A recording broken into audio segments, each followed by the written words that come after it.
Good evening, everyone, and welcome to the zoo. The minion with me this evening is Adam. Good evening. And once again, as it is a Friday, I am the keeper for this evening, Sanguine. How are you doing tonight, Adam? I'm doing all right. It was a little bit warmer today, so wasn't too bad. Um, but yeah, how are you doing, sir? Well, even though this is slightly repeating myself, I'm doing fairly well. I'm Mhm. feeling a little bit better. I ended up, without really thinking about timing, ended up accidentally consuming about half the daily recommended dose of maximum daily recommended dose of caffeine in about 45 minutes, which leads to some weird feelings, slight nausea, weird headache, but it's passing. Yeah. So, um, we might have some random occurrences from Sanguine tonight, huh? Not really. It doesn't affect me in any way where I'd be acting peculiar. The one thing that it might do is slightly accelerate my rate of speech. Hmm. Hey, it sounds like you're currently scraping at a skillet or a pan. Oh, sorry if that came across rather loud. Just getting the last bit of my dinner plated up. Well, what you cooking? Tonight is a minced pork, cabbage, green onion rice bowl with lime zest rice. I'm also going to be squeezing a fair bit of lime juice onto the pork. But then I'm going to be serving up with a couple shoes of sake, a asahi, and then at least a finger of Japanese whiskey. Which reminds me, I need to decide which Japanese whiskey I'm going to have tonight. Dude, that sounds delicious. Oh, it is. I had a bologna sandwich with Kraft American cheese and mustard and some pepper. Tell me I don't like spices. Well, pepper puts my mouth on fire. For most people, it doesn't.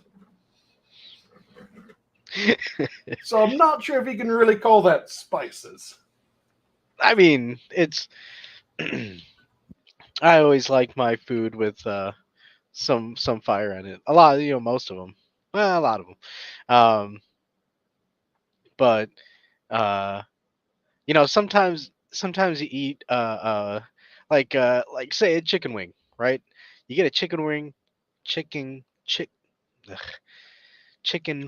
wing, Adam words, um, and it's so spicy that your eyes start watering and your nose starts running.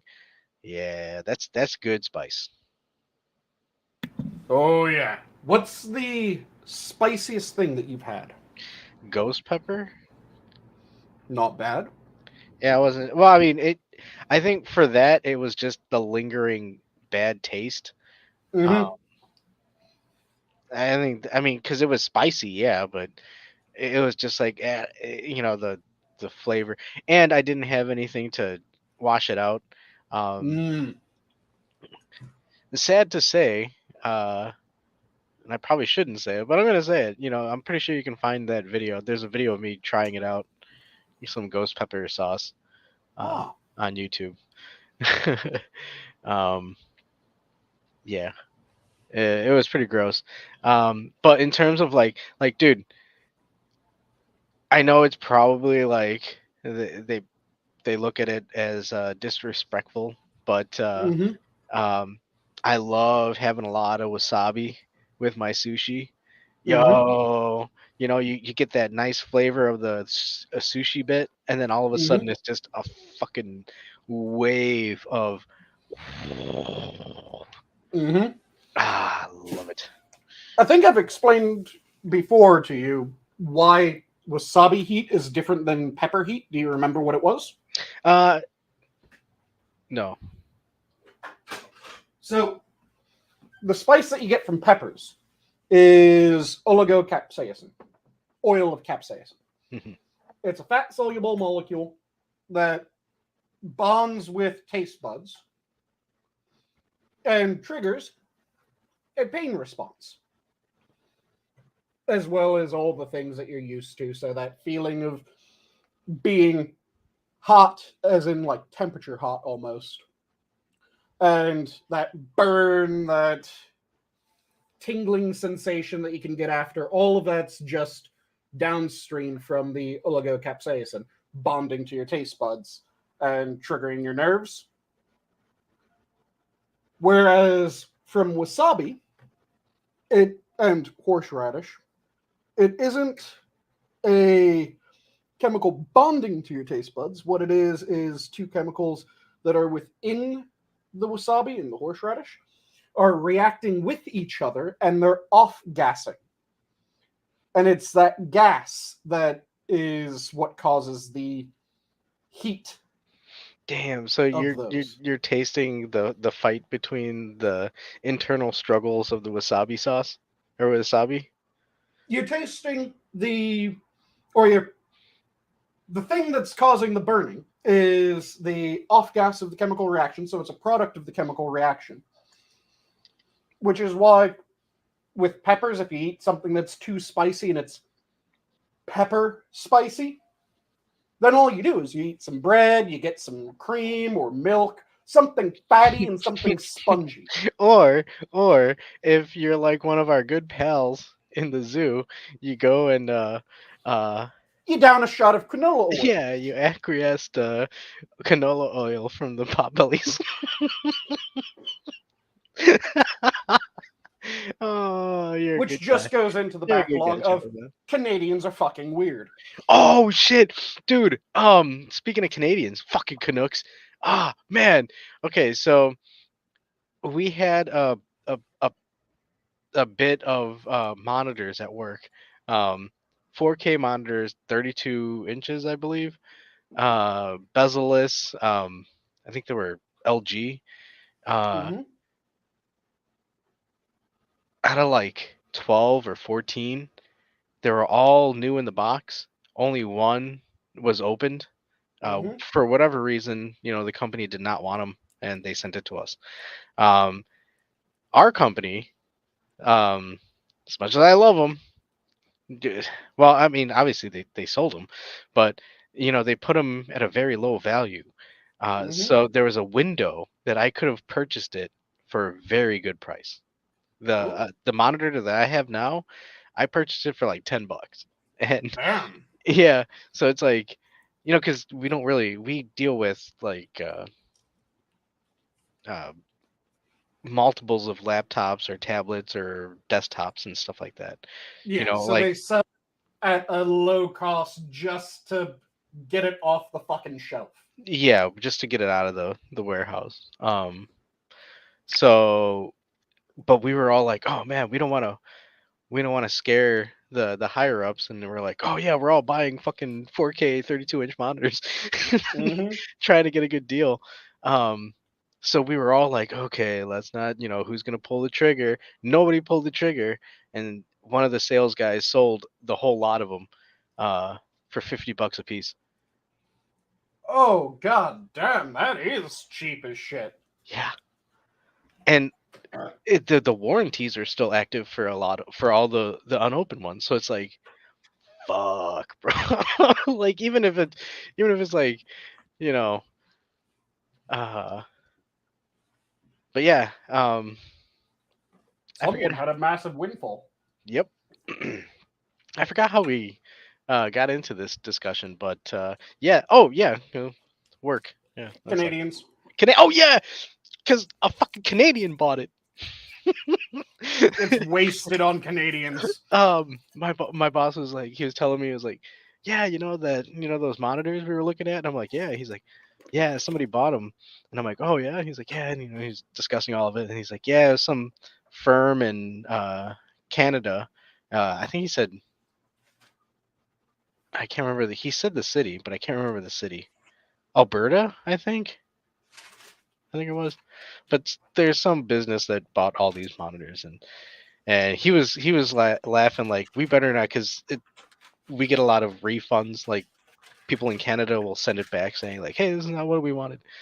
And he's like, we better not get any of these back because they're all, new in box. And I'm like, fucking Canadians, they will send it back.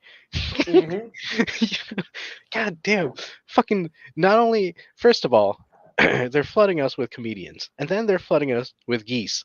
And then Whoa. You said comedians without putting an obvious air quote around comedians. well, I did, but you didn't see it. No, you have to do it with your voice as well. Come on, you did acting. You know what I mean, Adam. And I was acting You don't physically. You don't just toss in the air quotes without actually intonating that you're doing air quotes. No. There's a special way that you say comedians when you're air quoting. You always do it. Okay. I'll substitute comedians with influencers. Yeah. I don't know. I think it was joke. But no. Yeah. I just had to give you shit for it because I know that you know the intonation. I know. I was on a roll. You just chose not to do it. The Germans bombed Pearl Harbor. I just let them go with it. God damn it.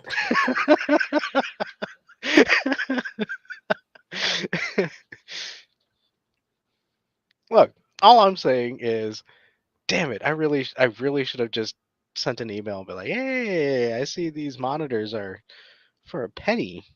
How much could you sell me one for?" I see that you're selling them for $50 a pop. What's the employee discount? Yeah. Well, I mean, they were marked for. They would have been marked for trash, pretty much. Mm-hmm. As sadly as it is, I mean, but that's the way it goes. Oh yeah, if you aren't a primary seller or you aren't used to being a secondary seller, you're a repair place, you're looking at that shit as this is taking up shelf space for repair. Mm-hmm. Get this the fuck out of here so that we can get more repairs going. I mean, we even brought up like, hey, can we at least use them for our own stations? Yep. But they didn't. They have their rules already structured in, and they don't like bending the rules for unique cases. So no one was able to pitch well, when you think about it, the better the monitor, the better our testing stations are, especially if we have a computer that's sent in that it's supposed to be 4K. We need 4K test monitors. So just put these at each of our stations. That way, when we're repairing a computer, if it needs to make sure that it is putting out at the proper high def level, we're able to slap it in and make sure that everything's good to go. You could have sold it to the businessman. no, I probably could. Actually, with that, it's like, yeah, if it has an HDMI port out, we need to test the display output of it. So why not have a high-end monitor to test it? Yeah. I mean, eventually it would come to my house. Oh yeah, eventually. Eventually it'll work its way there, but eventually it finds its way home. yeah. Look. But the important thing is to make sure that you have the appropriate test bench in order to actually test all of the products that you're repairing. If it needs the 4K, you need to be able to test the 4K. Yeah. Your current monitors, those are good. They're solid 1080p. But if I need to test 2K, my monitor can't do 2K. And if I need to test 4K, well, that's right out. Nope. And unfortunately, that's just tampering on the consumer at the long end because Yeah. they won't know if it's capable of running 4K. And if we sign off that everything is good to go and it turns out that the 4K display isn't up to snuff, suddenly they're looking at us going, "You told me that it's good to go. Why is it not displaying at 4K?" See, this is why you need to talk to your higher ups. Make sure that they know what's needed for the job. Now I'm busy doing other things with them. We're testing out new software and stuff, so I've been preoccupied with that recently at work. But jokes aside, we do get some good gear in. Mm-hmm. So it's not a bad gig. But yeah, the view on monitors is kind of odd. But then Mm-hmm. again, we're seeing, like, I'm looking at tech newsletters and all this shit, and we're getting 4K curved monitors and stuff. So Mm-hmm. 3D without glasses monitors. It's like, yeah, dude, I remember 3DS had that shit. Yep. Now we're And getting monitors. the 3DS was pretty cool. It would give you a headache sometimes, but it was pretty damn good. Yeah, yeah, the last iteration of it where it had the face tracking to Mm-hmm. better optimize the 3D aspect. It's really a good system. It's a shame that it's I guess the online mode is going off in like Mm-hmm. 2 months or something like that. But say la vie. That's what But they happens. did one of the nice things about the 3DS was the slider where you could affect how much the 3D effect was actually in play. Hmm. Because if it was giving you a headache, you could dial it up or dial it down depending on which way gave you less of a headache, which was nice. Yeah. And it's something that it would be so easy to overlook that. Though, speaking of Nintendo, you've heard all the people shitting the bed and saying that Pal World, well, it's Pal World, right? That's the name of the game, Yeah. is clearly in violation of all kinds of shit and that it should be removed from marketplaces, which I find it very strange there's so many people coming out of the woodwork to say that, because let's be honest, Nintendo has never shown any sign of being hesitant to sue someone for infringement of their copyright. Nintendo hasn't put forward any documents saying that they're doing so.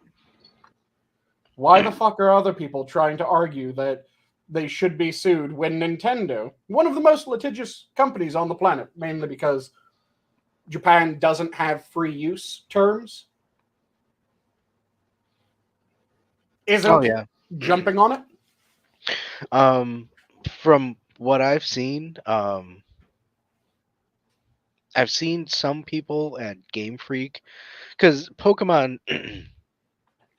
while it's part of Nintendo, Nintendo doesn't really have like that much control over Pokemon. It's mainly a Game Freak company thing. Mm-hmm. Um, and from what I've seen, Game Freak is looking at it like, I'm surprised it got this far. Because there's a whole bunch of clones of Pokemon, Mm-hmm. and um, I said it on one of the Monday shows. Um, by the way, ladies and gentlemen, check out the Monday show, and you can watch some fun arcade actions. Um, Mm-hmm. but on a Monday show, I mentioned that um, a cosplayer and voice actress, Autumn Ivy, had mentioned that there was Digimon, there was Monster Rancher, so there is these other Mm-hmm. Pokemon games uh, that had different elements towards it before. So it's nothing really, you know. I think the new mechanic is the the Fortnite type element where you can build structures, you can gather, or the survival aspect, like Yep. Ark. Um, So I guess that they just toss that into the fucking stew, and that's what you got. Um, but which was a brilliant move. if you like Survivor games, yeah, Yeah. that's right up your alley. Um, I mean, I don't. Some of the characters do look similar, but Mm-hmm. at the same end, it's like I don't know. That'd be a crazy lawsuit to happen if, Mm-hmm. if it does happen. Um, but I've also seen people saying, "Hey, this is a good thing because it's gonna cause a fire of Game Freak's ass to get them to innovate." And it's like, what are you talking about? Like they've always been changing things. Like Pokemon Scarlet and Violet is not like they've added stuff that you don't see in Sword and Shield. Mm-hmm. You don't even see it in Arceus. Um, so it's like it's not like they're not doing it. They're also focused on it's Nintendo. So they're focused on a lot of dumb shit where it's like, "Hey, you well, okay, I say dumb because I see it as dumb, but I know some people who, look at this stuff and it's something that they enjoy like like you can have picnics with the Pokemon. You can Mm-hmm. go to different restaurants and get foods and all this different stuff, and it's like they're micro managing the quote unquote fun. There you go, a vocal quote unquote fun for the game. And I guess what people want is to build factories and have their Pokemons do work and shit. I guess I don't know. Mm-hmm. I don't And know what the draw is. well, the thing is that to me, they start with a similar premise, but then they diverge so drastically. The people saying, well, it's clearly a ripoff of Pokemon. No, it isn't. It's something that they have the same core idea of there's a world where you capture these creatures and the creatures are able to do cool shit. I think you can Then it have more takes, than one out at the same time because I think yep, I saw some people with like a group of them and they all went in and attacked and mm-hmm, at most in Pokemon, the recent Pokemon, you can do that in there's like these gang battles areas yep, where you shoot out three Pokemon at a time. I think that's the only time, or double Pokemon. yeah, But you have the double battles, and I think there were triple battles in at least a couple of the games. yeah, but nothing like Pal World where you have like a gang that you can Mm-hmm, shoot out and they're all doing their own thing. Like again, that's cool. I like that. I like that concept. mm-hmm. So yeah, like I said, it's a different experience from each game, which is also why I don't get the people saying it's clearly a Pokemon ripoff. No, they have the same core idea that is built out entirely different.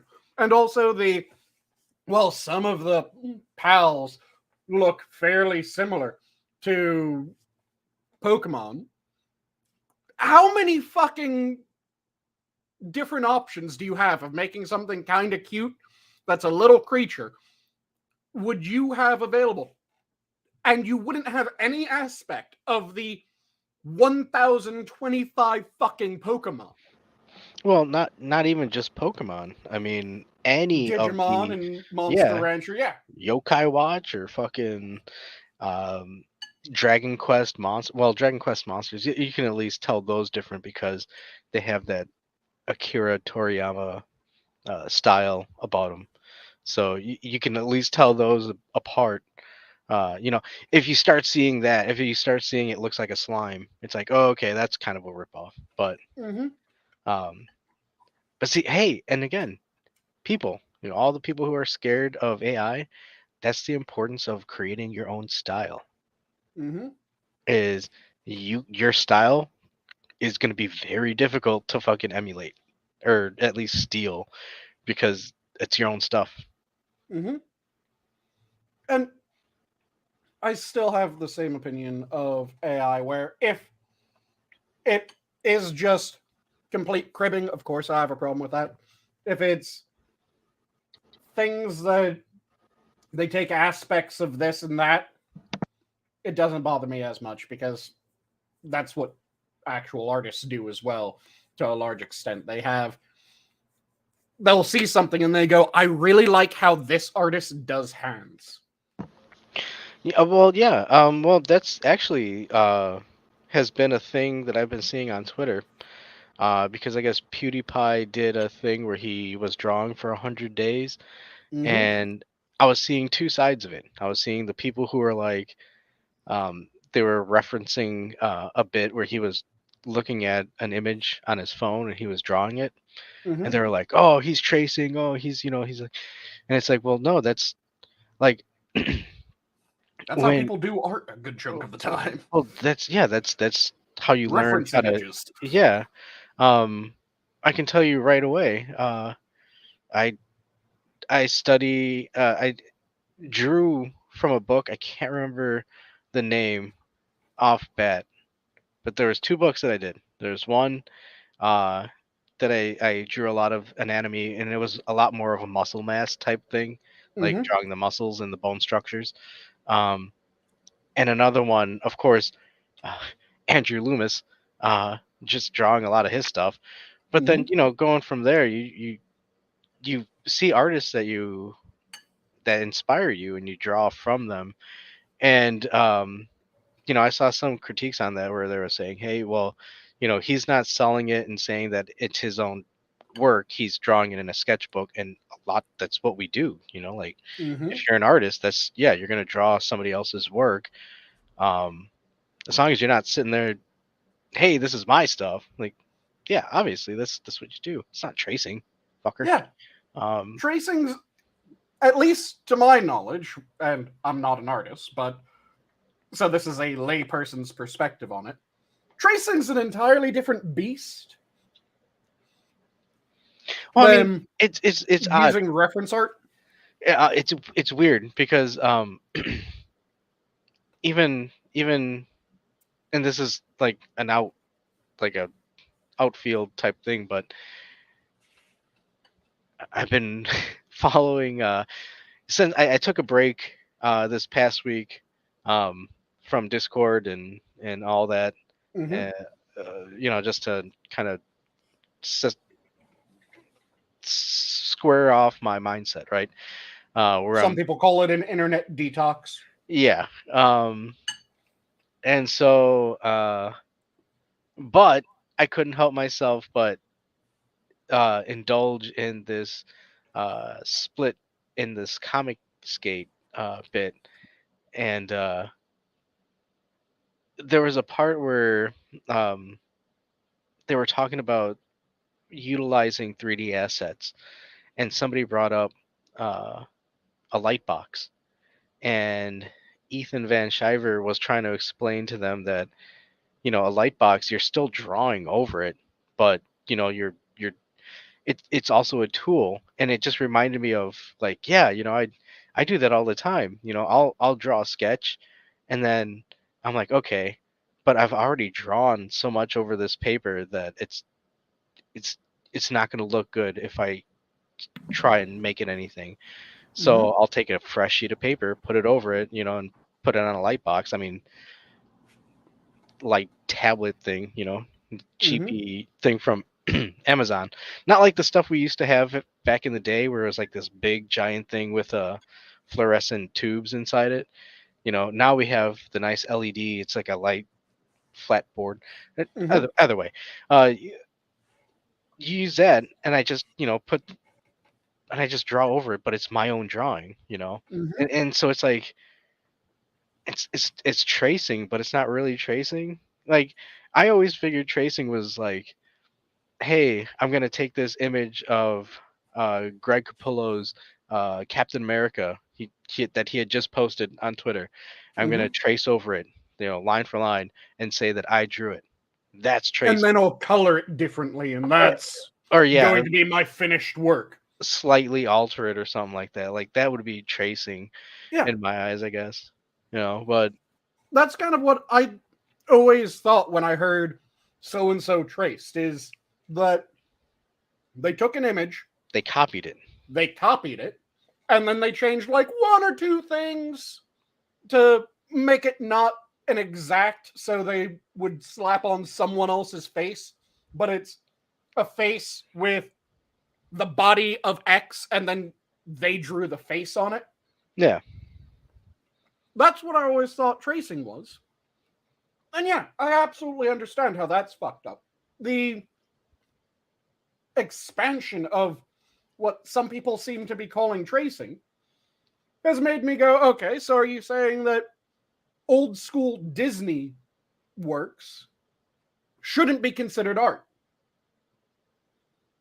Because in order to get Snow White to dance as gracefully as she does in the movie with the seven dwarves,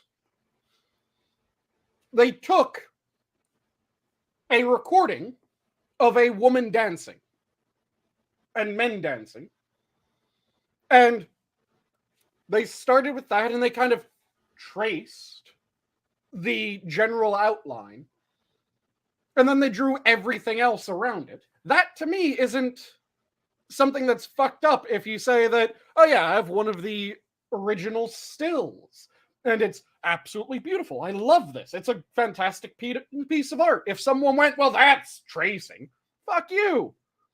It was, they got the motion down that way, but it's still artistic because it isn't just they traced it the entire way and went, okay, that's good. No, they went, okay, here's the form, here's the different positions, and now everything else is going to be entirely unique. But it was the way that they got how the dress would move and how it would look for someone to move this way or that way. They did the same with Bambi. They had a shit ton of nature documentaries that they filmed explicitly to get the motion of deer down.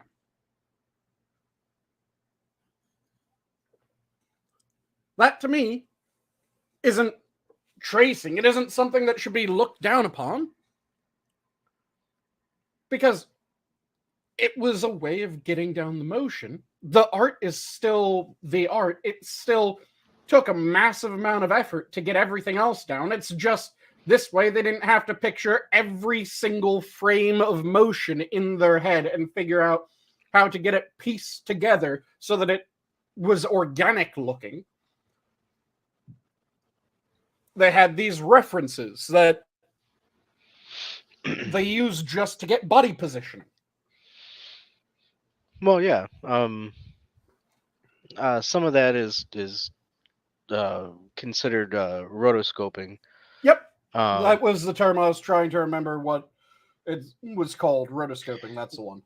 Well, because Disney had a different way of doing it than, say, the Fletchers. The Fletcher Studios. Like, you couldn't look at, say, have you seen the Betty Boop cartoon with the walrus and he sings Cab Calloway? Or he sings the Cab Callaways. They had him dance and perform, and they recorded it, and they drew over it, and that's how they got the walrus to dance. Like, that's not tracing. That's you're using a technique. But see, it's a weird take, because all I see it as is a means to try and strike divisiveness, like, because there really is no need to argue about this, like, you can have your opinion on it, but you don't have to have a combative opinion about it. And I still have the same view when it comes to AI works. I can understand if people say AI works can be beautiful, but I don't consider them art. Yeah. That doesn't confuse me, because I have a differentiation in my mind between something that's art and something that's pretty to look at. A scan of a bust that then you 3D print, the original bust is art. The 3D print is something that's pretty. Because the original one required a degree of mastery.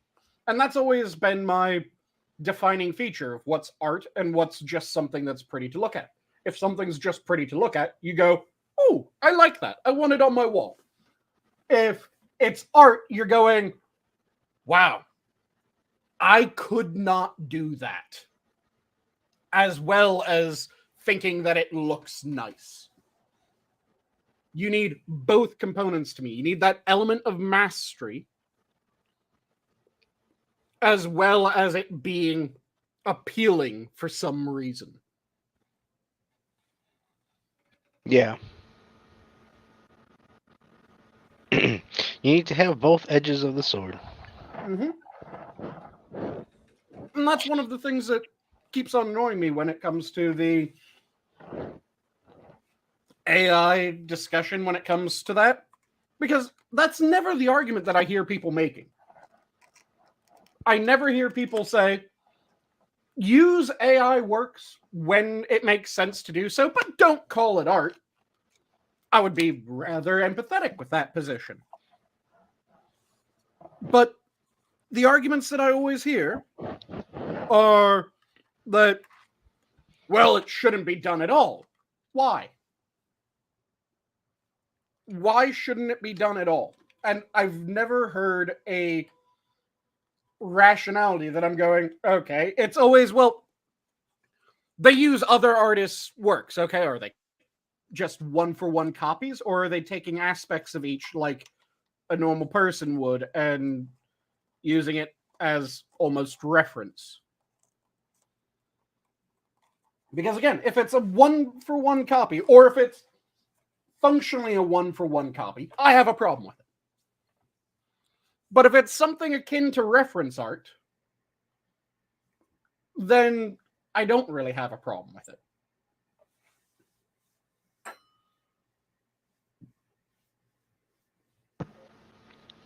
Yeah, I don't know, man. Cynic says the first thing that he had to do in a game design class was build a library of works to reference from. Yeah, that's pretty much my point.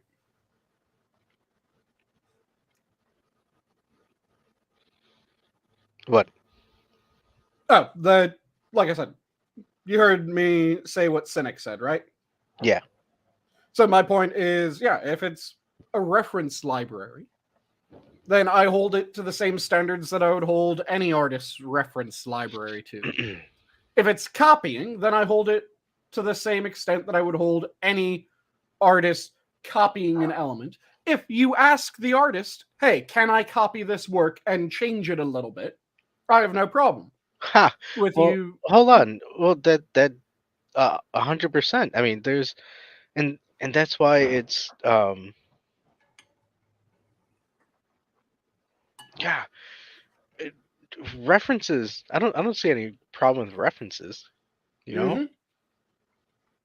shit. That's why God bless models, pinup models. You know, Mm-hmm. I fucking help out a lot.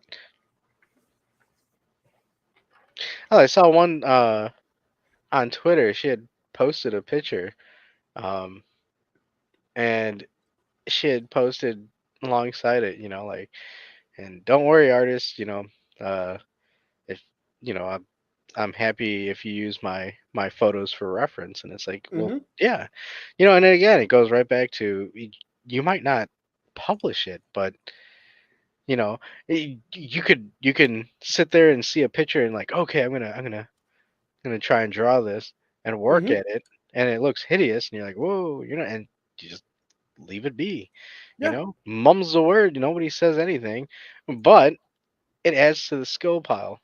You know, Mm-hmm. you're still you're exercising that drawing ability. So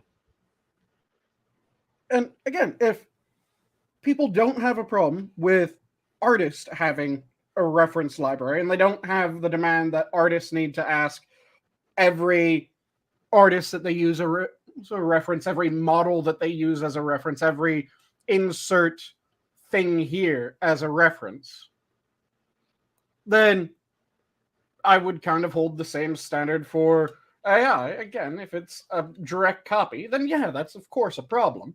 Just like it would be for an artist.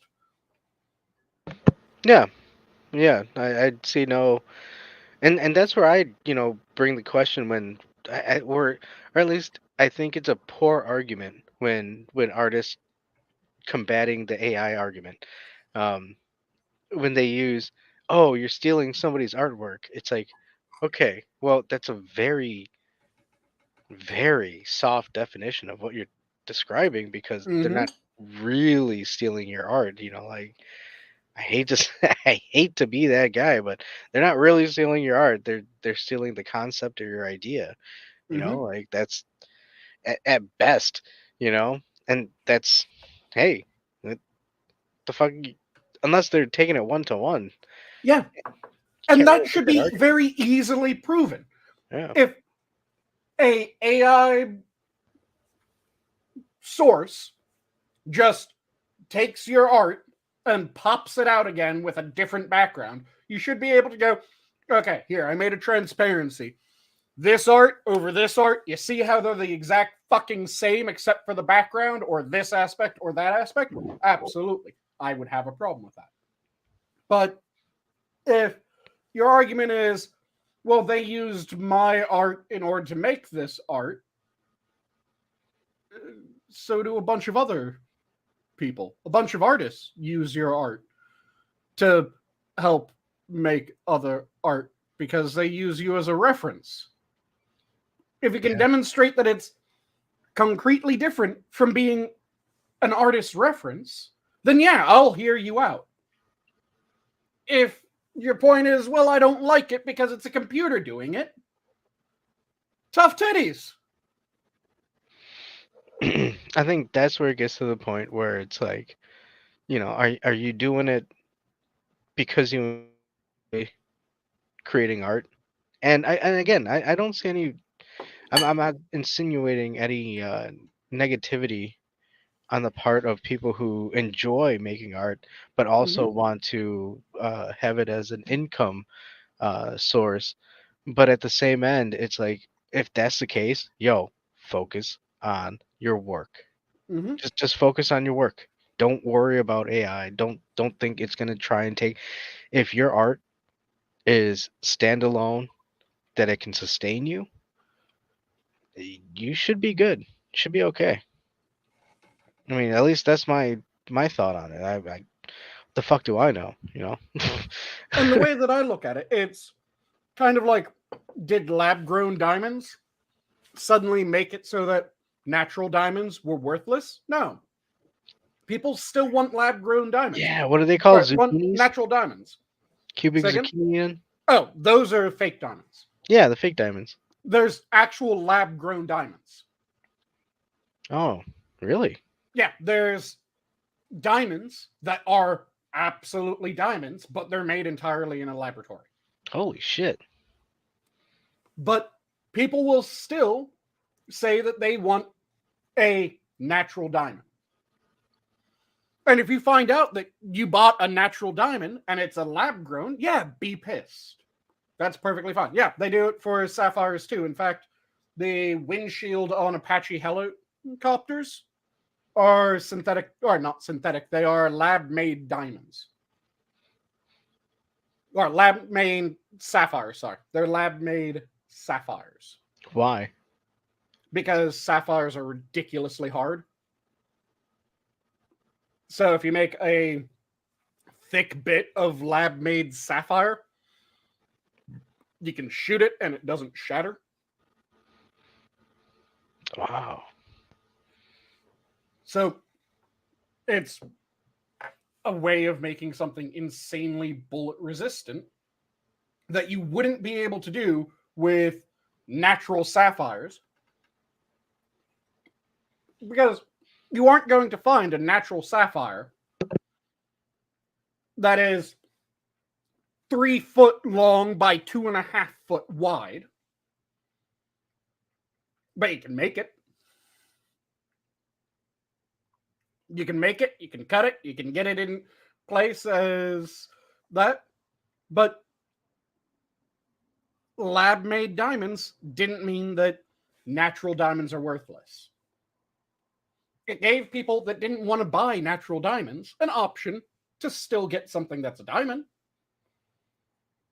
There's going to be people that they don't care about the origin of the thing that they think looks pretty and want to put on their wall or want to use for XYZ. And then there's going to be people that they do care. So Sanguine. Yep. Maybe you can explain to the viewers and once again, hi chat, hi Cynic, Cannibalistic Wizard, and Pop Tart. I saw you popping in. Perhaps you could explain some of the diamond lure. While I go check out this toaster over here. It's causing a ruckus. I'll be right back. I'm gonna go take a look at it real quick. Oh, you're talking about the De Beers making artificial rarity for diamonds? Yeah. Well, I mean, that's scratching the surface, isn't it? But yeah, diamonds, you go ahead and do that. I'll be right back. Diamonds in general aren't rare. They're made out of one of the most common elements in existence, carbon. Their formation is not extraordinarily rare. It can be rare to find diamonds of specific sizes, diamonds of specific quality, but you have to get pretty fucking high up in the quality and size before it's actually rare for those to occur naturally. But there were a bunch of different diamond families when they were thought to be much rarer than they turned out to be. De Beers is one of the main ones that they bought a shit ton of mines. The families all agreed to regulate the mining of diamonds and the supply of diamonds, making it so that the prices were driven up by artificial rarity. It's fairly basic. But the thing is that even that is not a natural monopoly. It was a government-mandated monopoly, which a lot of people like to ignore. Well, you know, sometimes things slip through the cracks of time. Well, it's something that has been driving me crazy, where you're familiar with the idea of a natural monopoly, right? Yeah. Can you think of a natural monopoly that actually arose? Off the top of my head at this moment, no. The thing is that a natural monopoly has never arisen before a government-mandated monopoly was put in place. There's a couple things that were thought to be natural monopolies that would eventually end up asserting themselves. So instead of allowing them to assert themselves, the government declared what the monopoly would be. There's also evidence that this is kind of bullshit. One of the examples of a natural monopoly. So something that would naturally develop into a natural monopoly is power supply. So there's two different components that were thought to yield or lead to this. One of them was already disproven ages ago, which was the idea that, well, power stations would be a natural monopoly. Well, that didn't work out because it turns out that if you allow people to make power stations, more people make power stations and they compete against each other. And there's no natural monopoly that forms out of that. We've had decades of the ability for different groups to make power stations, and they haven't resulted in a natural monopoly. But then a bunch of people went, oh, it's not the power generation that's a natural monopoly. It's the power distribution that's a natural monopoly. So The reason why we haven't seen a natural monopoly when it comes to power is because we have a mandated governmental monopoly when it comes to the distribution of power. Do you know that New Zealand had a government mandated distribution of power monopoly? And that then New Zealand decided to pull that mandate? Do you I know? mean, New Zealand has done a lot of crazy things as of late. Yeah, so this was actually a good thing that New Zealand did that was, according to a bunch of people, really crazy because they had a government mandated monopoly in power distribution. So each area would declare the one company that was in charge of power distribution within that area. If a power line needed to be set up, the one company in that area would be the only company allowed to set up that power line. And when power lines need to be repaired, again, it was only one company that was allowed to repair the power lines. New Zealand, not ridiculously long ago when you're talking about this sort of policy change, but a decent bit ago, decided to pull that mandated monopoly. So they got rid of there's only one company in each area, and they went, fuck it. Anyone can do it. Anyone that gets the licensing and all that can do this work. Do you know what happened?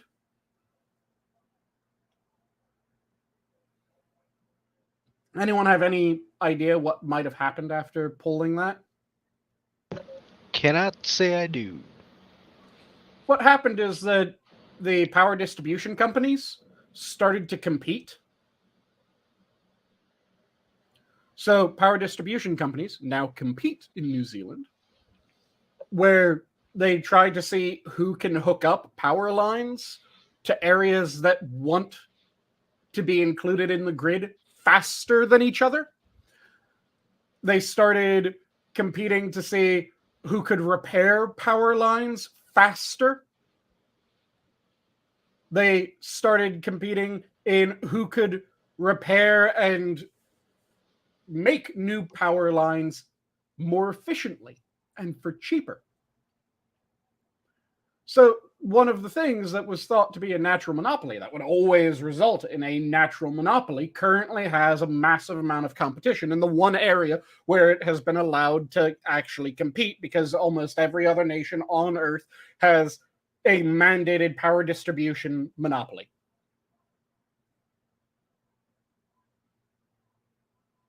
And they didn't start humping sheep at that point. They've been humping sheep for decades before that, if you ask Australians.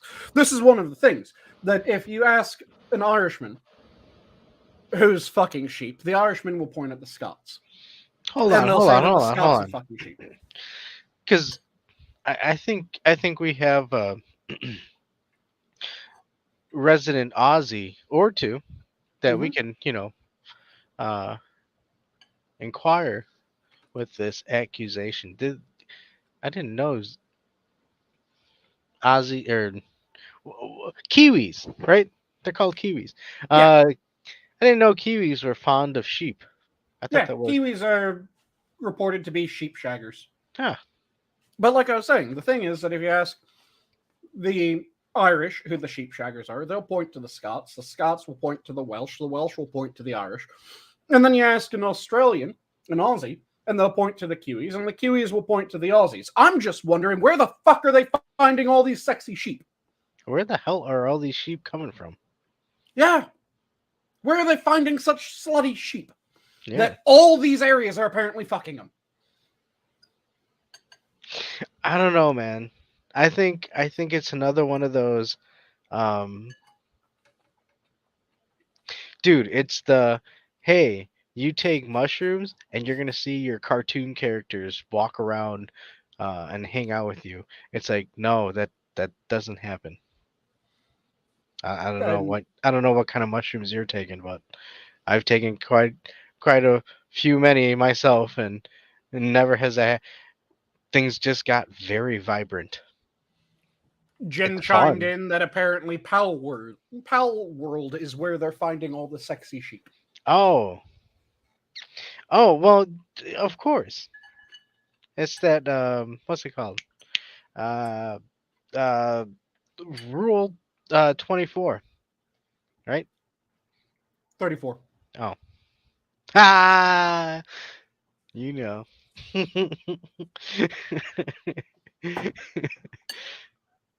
But yeah, No, now I need to look up what Rule 24 is. I don't know what the fuck Rule 20 is. There? Wait, are there levels? Are there There's levels to this shit? there's 100 rules of the internet. Sweet Lord Almighty. Rule 34 is the 34th rule of the internet. So now I'm trying to figure out what Rule 24 is. Oh, I don't know if I'm ready for this, sir. Yeah, you didn't know that that's where this comes from? No. Yeah, it's, I want to say 100 rules of the internet. Look. Oh, okay. I found out why I don't know what Rule 24 is. It's because Rule 1 is do not talk about Rules 2 through 33. Then Rule 34 is there's porn of it, no exception. Rule 35 is the exception to Rule 34 is that if there is no porn of it, porn will be made of it. Sound rule. Yeah. Gen T Maxi says Rule 24 is Rule 34 for grannies. She just misheard the 34 part. Okay, first. Oh, and there's actually several different lists. So 24 of one of the lists Oh, no. is every repost is always a repost of a repost. Oh. Well, would that be for grannies? No. 64 is gender bent. And What? 64, Cannibalistic brought it up.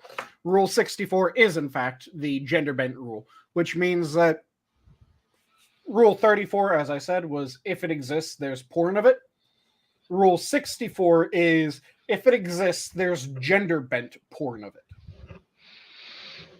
Oh, of course. So if Fucking numerology fucking people. oh, sorry, it's not 64. It is 63 is the for every given male character, there is a female version of that character. Conversely, for every given female character, there is a male version of that character. Then you take that back to 34, where if it exists, there is porn of it. And Rule 35, if no porn is found at the moment, it will be made. I think we should probably try and just put the lid right back on this jar. You can't get the cat back in the bag. Oh You shit! can't unrub this genie's lamp at him. And the cat comes back the very next day. Mm-hmm. That fucking cat. And curiosity might kill the cat, satisfaction will bring it back. Wait, so if we make ourselves very unsatisfactory, That's the trick. That's how you kill cats. okay, so You allow them to die of curiosity, but you make it so that it was the most underwhelming thing so that it doesn't come back due to satisfaction. You make it wonder who Rey's parents were,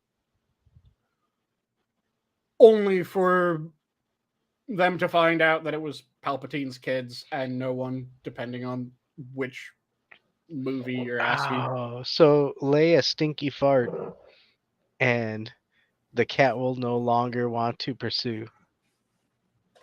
Yeah, what you do is you show them filmography of Kathleen Kennedy, and the cat will just be fucking dead. Oh no, dude! I saw a meme that hurt.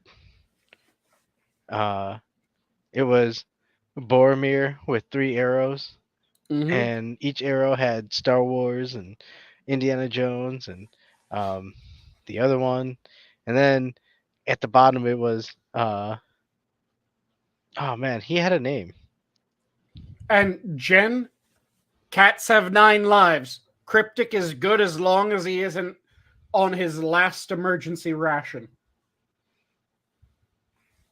Go ahead, sorry. I had to quickly respond. Wait, what happened with Cryptic? He died? No, there was a joke about Cryptic's cat, and because Oh, cats have 9 lives, he's able to eat it at least 8 times and have it respawn. well, I hope he didn't die. You know. It's when he eats his cat the 9th time that then the cat's lives are over. Unless Satisfaction's able to bring the cat back. Or That they does get lead to their an important question. If Oh. a cat exhausts its 9 lives and its 9th death was due to curiosity, so it's brought back due to satisfaction, is that resetting the cat's 9 lives?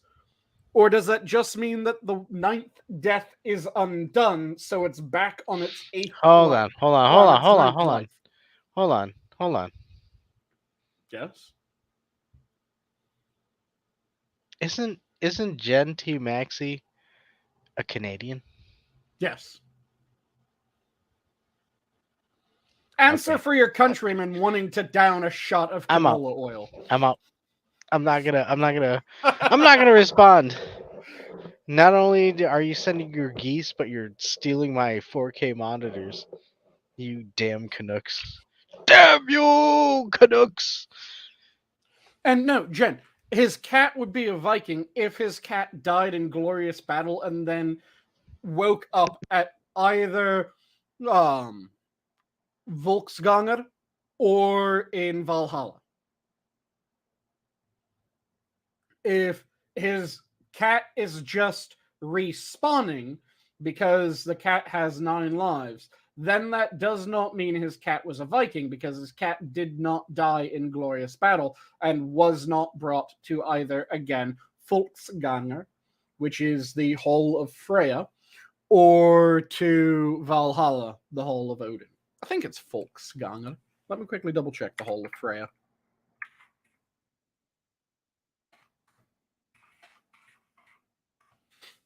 Because Freya also has her choice of, yep, I was right.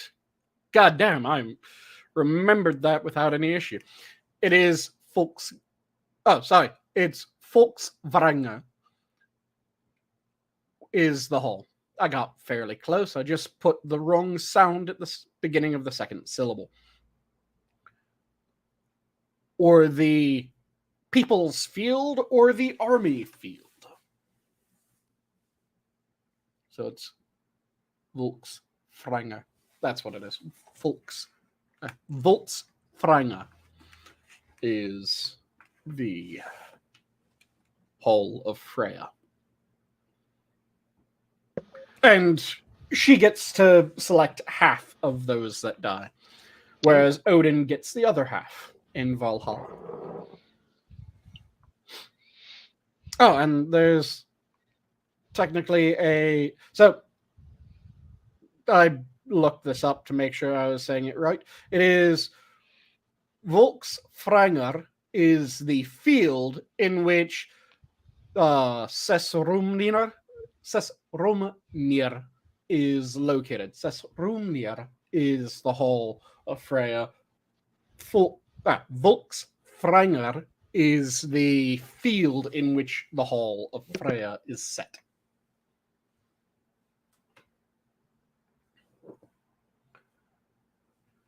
Yes, the North belongs to the Nords, and the Holy Land belongs to Rome. Deus Vult. Deus Vult. That was Cannibalistic Wizard's take on this. Was a well-read take, Sanguine. Thank you, sir. Nice. And for Jen You know, I don't trust the mooses either. Mises. Yeah, I was about to say, Jen, have your country sort this shit out. You're the ones with geese and moose. It should be geese and meese. Let's get this shit right. Yeah. If it's goose and moose, it should be geese and meese. Yeah, but they don't even have oh, that was the other thing we were goofing on. We are like they were saying, "Oh, it's how's it 32 inches? It shouldn't it be in kilometers?" Ah. Fucking Canucks. Damn, I really wanted one of those fucking monitors, dude. Nice. Sorry, Jen. I'm I love you. It's not a Your countrymen took cheap monitors from him. yeah. I mean, not cheap like they're flimsy, but Cheap as in the price, yeah. not the build quality. Damn it. And also, I don't like your geeses because they're all over the place. Like I said, it should be geese and meese. And meese. Well, I mean, it'd be cool to see a meese, like a Yeah. pack of meese. Yeah.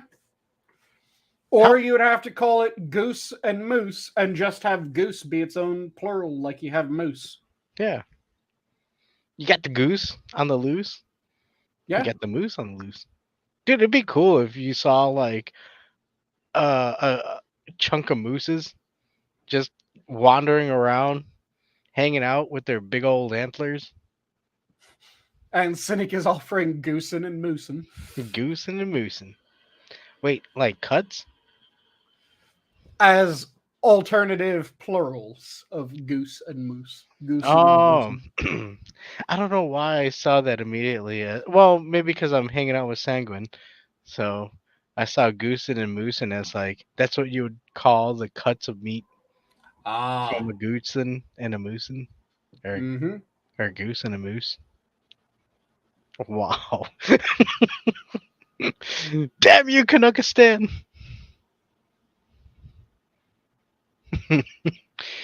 Oh man, And I'm Can assuming that it's not just all Eases, but is specifically geeses that you're talking about, cannibalistic wizard.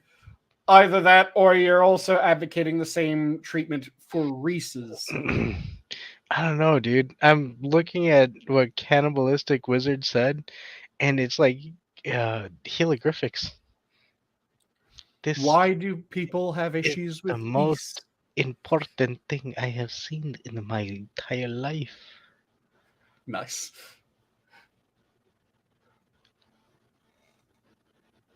Yeah, Okay, well, yes. how do you say it? His G is giving him issues, so he meant geese, not just all things that end in East. Oh, you need a new keyboard? I mean, I might be able to help you out, man. Get you It a means keyboard. that the meat is not going to get kicked in the chest as well. Oh. Nor the Reese's. Dude, wait, Down is geese will safe. kick you in the chest? They know No. Tekken? It's Cannibalistic was saying that he doesn't get why people are so concerned about the East, which turned out to be geese, because you can just kick them in the chest and they'll fuck right off. Whereas if it wasn't just the geese, then it would have been the Reese and the Meese. Hold on. This is like the Crips and the Bloods. Am I supposed to figure out which gang these geese are affiliated with and whether or not to kick them in the chest? What the fuck is going on? I don't know what to tell you. It's all very straightforward. You I kick the didn't geese, get it. not the Reese, not the Meese, in the chest in order to Wait, get the them to fuck Meese? off.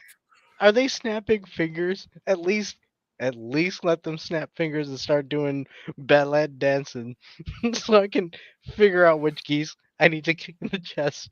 Holy shit. I'm not sure that the geese function under the rules of the Jets and the Sharks.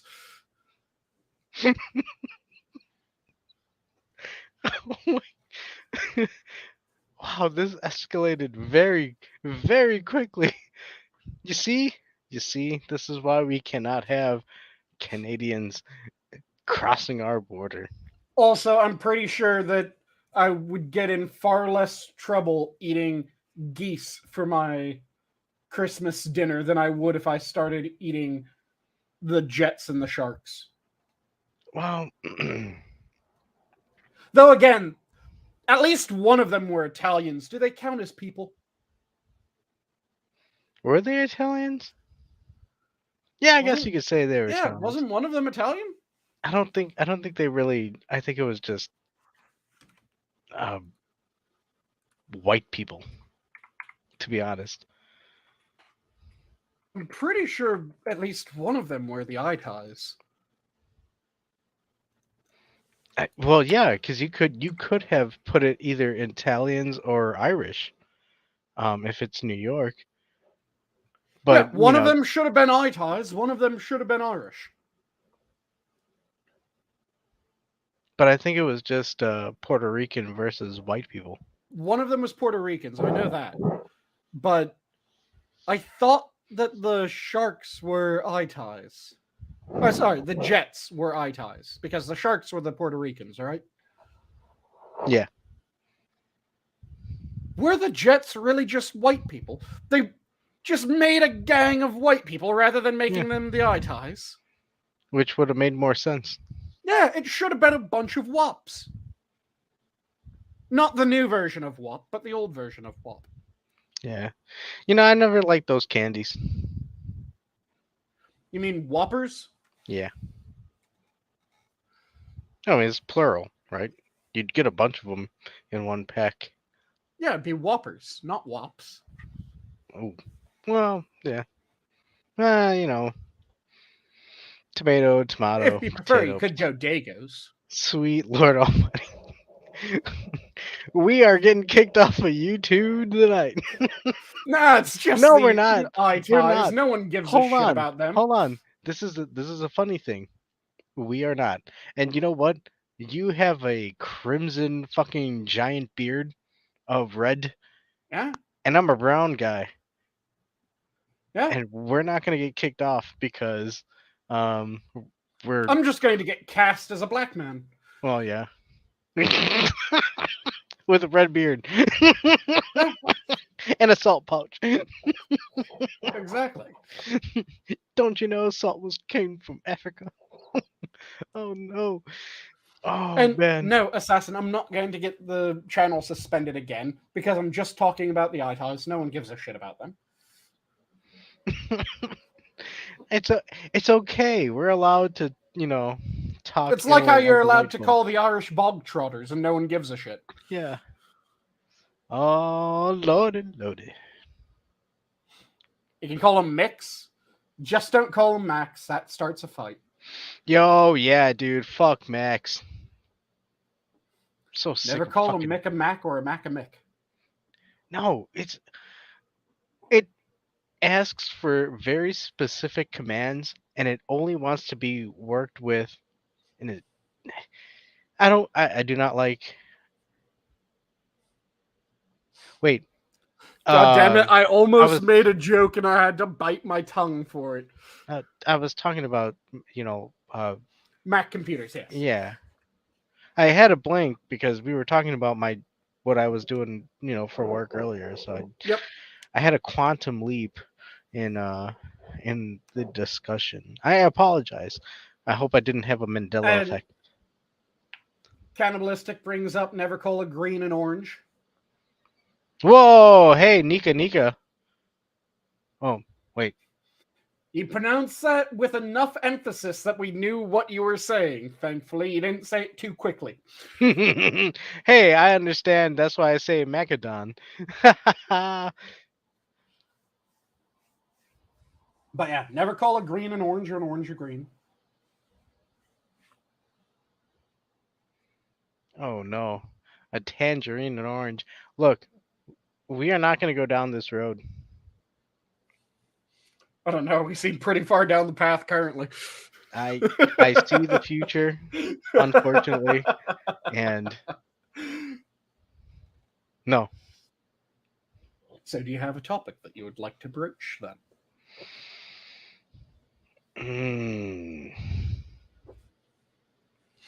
See, that's the thing. What you call the detox, right? My Yep. absence of Your internet Discord. detox? Yeah. Um, there was so much stuff that I wanted to talk about. Um, but at the moment, yeah, no, nothing comes to me because now I'm thinking about the Nika riots of Rome and how Belisarius had to succumb this. So my mind is a Poor flutter. blind Belisarius. Oh, well, Belisarius is yeah, he's somebody I aspire. No, it's Just don't serve under a Justinian. He was a bit of a cunt. no, but to reunite Rome, that sounds like a good thing. Mm-hmm. Um, no, honestly, I'm kind of surprised. Well, I can't say surprised so much, but lightly surprised. Surprise light. That we're already in February. Is Uh, that Scribe's new sibling? well, I don't know if you knew, He gets but he had a contacted by child. someone out of the blue, and it's Yeah. surprise light. It's the second movie, and you see Scribe, and then right next to him is a little Scribe light. We named him Surprise. We need. um, but yo, it's February. Like shit. This year's gonna go by fast again, isn't it? And that's Quite how it's gonna possibly. go. And people are already doomsaying for next January. Wait, what? People are already doomsayers for next January.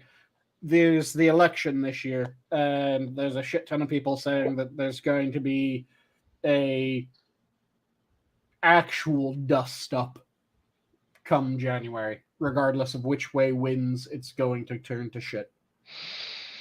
Well, yeah, I don't know. I mean, speaking of which, what do you, in terms of topics here? Something bubbled up to my head. Oh, What do you think about South Border? say again because I heard Sal Butter. Oh, Sal Butter. Well, And I have no clue who Sal Butter would be. well, okay. It's a unique Is Sal butter Butter that bitter? no. It comes out of Minnesota. So it's a new product. But Sal Butter is it's a low fat butter alternative.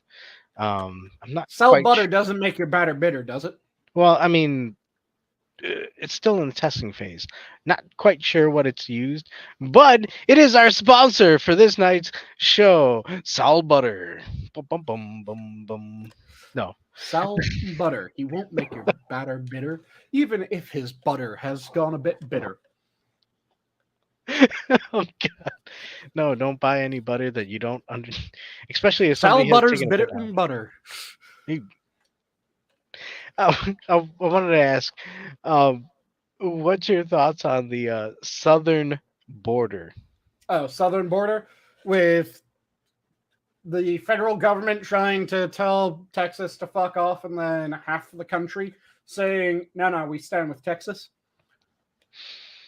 And sending National Guard, Yep. apparently. I think that it is a case of you can't refuse to address an issue and then get pissed off when a state goes, well, fuck it. If you weren't gonna, we will. It should be that the federal government handles this. But if the federal government is not going to actually address the issue, then it's ceded that responsibility to the states. You can't just completely ignore something and say it is neither a federal nor a state issue.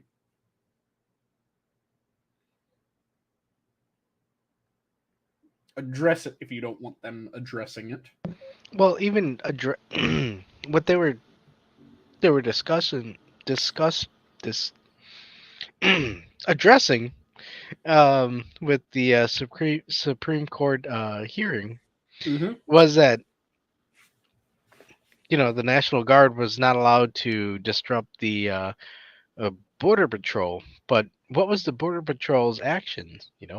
Allowing people in. Yeah. The Border Patrol's actions were cutting the wire that the National Guard was setting down and facilitating the crossing of the border. I mean, I don't. I'm still of a mind that what we need to do is we need to look at every country that criticizes our border policy.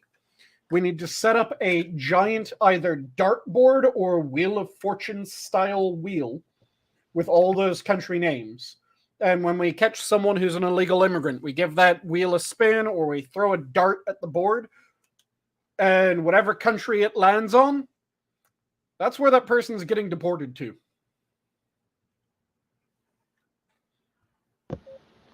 Oh, that'd be fun. Yeah, it would be an interesting way of dealing with it. Sometimes the immigrant would be happy. Oh, you got one of the good countries. You got one of the countries in Europe. That's a decent one. Sometimes they'd be really pissed off. You got Chad.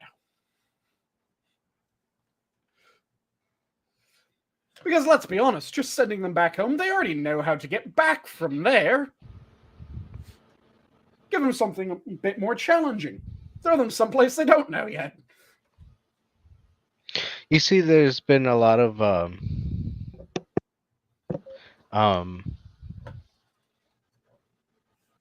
well, at least I've seen people going up and addressing the people who are saying, let's welcome these immigrants, and they're saying, hey, well, will you house them in your house?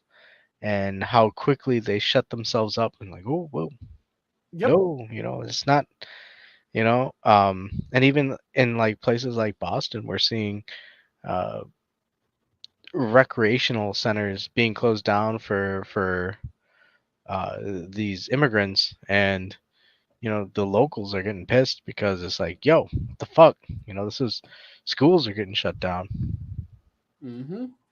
Yeah, it's infuriating that it's a problem that keeps on persisting, that people want to try to ignore. There's one thing that I did really like that's happened over the past few years, and that's, of course, border states going, hey, there's a bunch of areas that declared themselves sanctuaries that don't have to deal with any of the people that come across. They say that they want these people. Let's give them what they're asking for. Let's send them these people. That, I think, is fucking brilliant. I love that. It's the way that it should be. I mean, it puts their I guess money to their mouth, so to speak. It's like, what do you? I mean, I don't. You say that you want this, we will give it to you. And then all the areas that declare themselves sanctuaries that weren't dealing with immigrants are now going, well, they shouldn't be allowed to send them here. Why? I mean, hell, when it came out, the places like New York, Chicago, and Martha's Vineyard were sending people, the moment that a bus would arrive, they'd pay the people that arrived by bus to board another bus to get the fuck out of there. If I was one of the places that those buses were sent and I wasn't a sanctuary area, what I would do immediately is I'd go to the people that were about to get off that bus and go, hey, we have another bus. You just got paid to come here, didn't you? Do you want to get paid again? We'll send you back. Then they'll pay you to come someplace else, and then they'll send you back. And you just keep on getting money. Sound like a good deal? All you have to do is ride a bus for a bit. Yeah. And a lot of times they'll come out of those buses and be like, I'm tired of being bussed around. What the hell? I was told that I was going to be given, money and housing and all this benefits and shit. And it's like, well, Mm-hmm. and again, it just baffles me that there's still people out there that are like, no, no, no, no, no. You don't understand. We need to help these people because they are struggling and trying to. It's like, bro, Okay, how much can I put you down for? half of the Titanic has already sunk underwater. The band is playing Yeah. near to God to the. What the fuck is wrong with you? The question is always, how much can I put you down for? As far as I'm concerned, you want to help? You want everyone to take care of them? Okay, how much are you signing up for? Oh, I don't. I shouldn't have to pay anything. Okay, so you don't want this to happen. No. Because if you actually gave a shit, if you actually wanted this, you'd be willing to put money. You'd be willing to donate time. You'd be willing to donate a portion of your house or whatever the fuck. You'd be willing to give some form of backing to it. You aren't. You don't actually want this. You want to be seen wanting it, but you don't want it. Fuck you. Wanting to get virtue points is not a reason to allow it. Yeah. Virtue clout seems to be a very valuable resource at the moment. Yeah, it's what people keep on pushing for no fucking reason. It's completely useless. And it annoys the shit out of me that it's constant just, well, we should do this. Okay. How much can I put you down for? That's, like I said, that should be the immediate response. Yeah. Dude, and I'm not gonna lie. I mean, it is uh, a heinous act for people who are doing YouTube streams, and I guess I don't really like the term influencer because that just seems like a witch's brew type thing, like woo. Mm-hmm. But somebody who's an entertainer, right? Somebody who's gonna do a nice dance and a song and keep you entertained for a bit. A These people, talking head sometimes with a body. yeah, there you go, a puppet. A man. I will say, How far would you have to sink your hand up one of them in order to work the uh, mouth? well, I can't tell you, but it is made of foam and felt, so it's pretty soft. Um, but I will say, hey, make sure you like and subscribe to our channel, and make sure you check out the other shows all along the week that we go. See, I We was half expecting, I don't know why I was half expecting it, but I was half expecting you to go, always check the hand size of your puppet master. oh.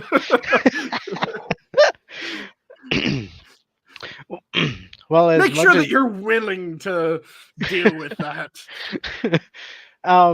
as much as I like the Muppets, and um, I applaud the puppeteers, the Muppeteers that they are. I'm still an animator at heart, so there's the only hands used are those that are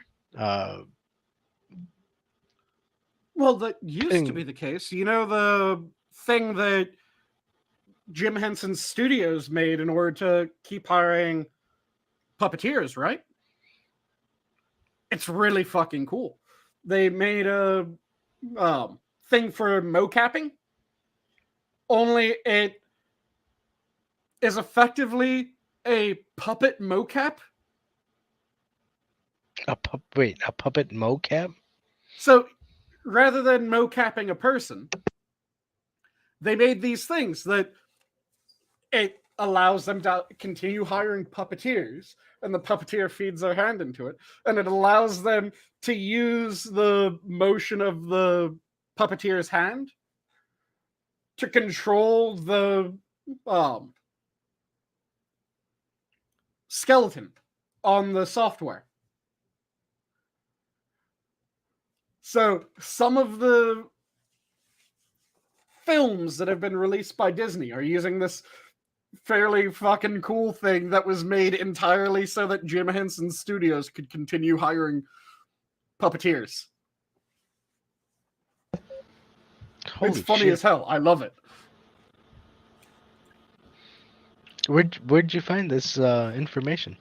I remember watching a video about Jim Henson Studios and how they're coming up with new ways to continue the traditions of the studio that started under Jim Henson, of course, who was a puppeteer, as everyone knows, or at least everyone should know if they know the Muppets at all. And one of the ways that they did it was they made this software and apparatus that allows them to hire puppeteers for mocap work, where they stick their hands in it and they're controlling the mouth and eyes and everything, and it is mapped so that it morphs the CG skeleton. So some of the CG movies are using old school puppetry in order to control the models. Okay, so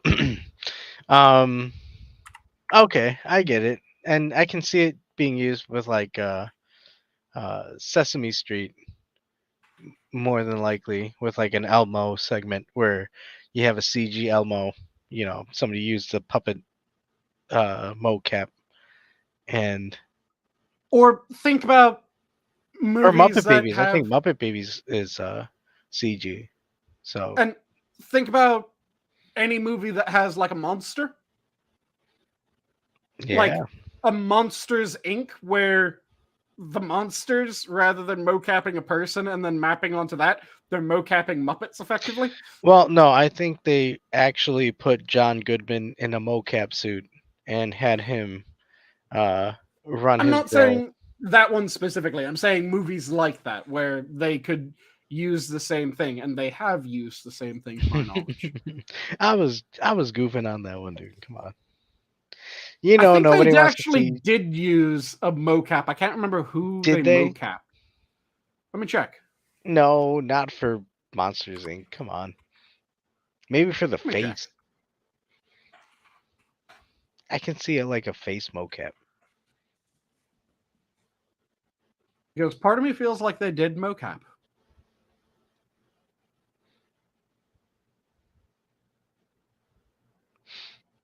Oh, okay. Yeah,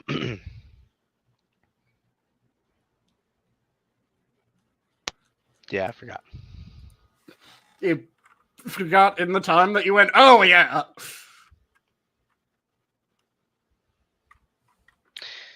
Yeah, because then I was thinking of Smog, and I'm like, that has nothing to do with this, but it was a good mocap type of acting. To get the facial features right. Yeah, and what's his name? Benedict. Cumberbatch. Yeah, he went all out for the Smog. Mm-hmm. So. And of course, there's the classic of Andy. Yeah, Sedaris, Andy Sersky. Right? Yeah. But it's Andy, not Sedaris. It's the other one with the S. I don't know why I confuse their names so often. Oh. Because they're very different people.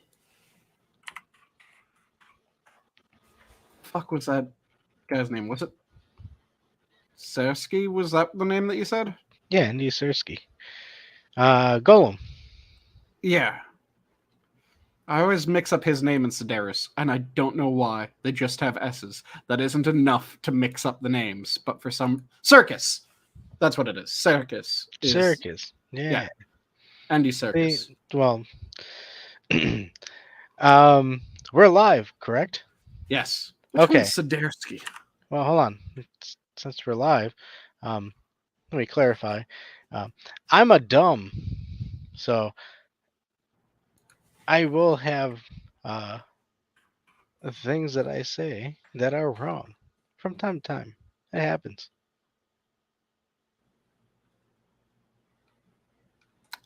Yeah, it's Andy Serkis is the one who I'm thinking of.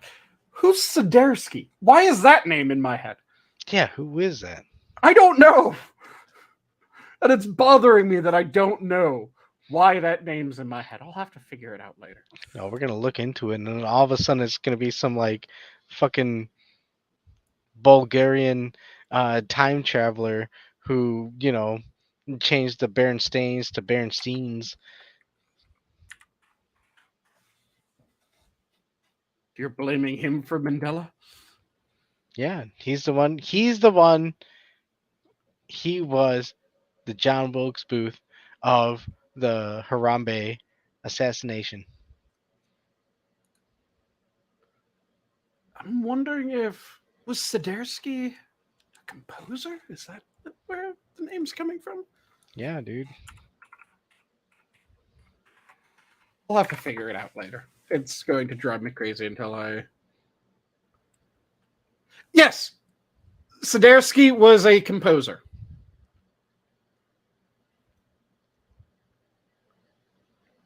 Oh well, yeah. He composed all this shit. So I'm not going insane. It is a composer's name. No, That's where it came from. Though it isn't Andy. It's either J.A.J. Sadarsky, who's a composer, or Joseph Sadarsky, well, I who's a mean, composer. everybody has fake names, right? Yep. But he composed this rewrite of history, and I wouldn't be surprised if he wrote composition to go along with it. It's all part of the plan.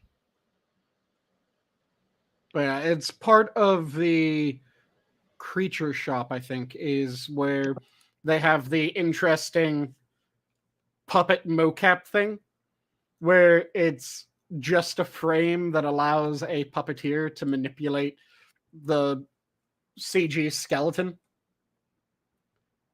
Which, like I said, that is The fucking what? cool. The CG skeleton? Yeah, for a CG animation, they make a skeleton in the software. And Oh, I the thought you were thing talking about the dinosaurs. the thing that this started with was me mentioning that Jim Henson Studios, or specifically the Creature Shop, made a apparatus that allows them to continue hiring puppeteers, even though a lot of what's being done now is CG. And they made this rig that allows a puppeteer to manipulate the skeleton for a CG animation, allowing them to continue hiring puppeteers in order to do the animations because they have the CG animators make the skeleton and then they have the puppeteer actually control the skeleton. Well, okay, let's I'll be honest. My personal view is that you won't be able to find the same craftsmanship, the same um I don't want to say passion because that's more of an emotional bit, but Mm-hmm. it is included in it, but in terms of the work that goes into it, the same that you would find in a stop motion uh animation. Um Again, this is where it's the human aspect comes into it, and you can tell the difference between something that's actually crafted by uh, uh, The uh, practical effects versus CG effects argument. I mean, even with CG, you can, because what was it? You can argue that the Spider-Verse, Mm-hmm. that could be worked into it because it just took more time to cook. I guess you could put it at that. Well, the Um, thing that I always argue when it comes to the practical versus CG is practical. If you get a really good practical effect, that will always look good. You won't ever age out of your really good practical effect. But if you're relying on CG effects, then it'll look good when it first comes out. Everyone will be amazed at how realistic it looks. But there's going to be a point where tech has developed to such a degree that people will look back on your remarkable CG effects from this movie or that, and they'll go, "Oh, that's rough. That's old."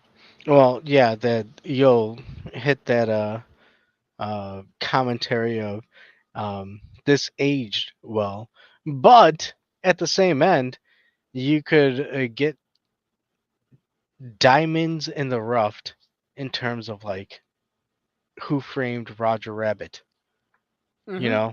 So I mean, it's But with Who Framed Roger Rabbit, the reason why that worked was they weren't trying to make it realistic. It was meant to be cartoony. So when something strange happened to one of the cartoon characters, that works. It's a cartoon.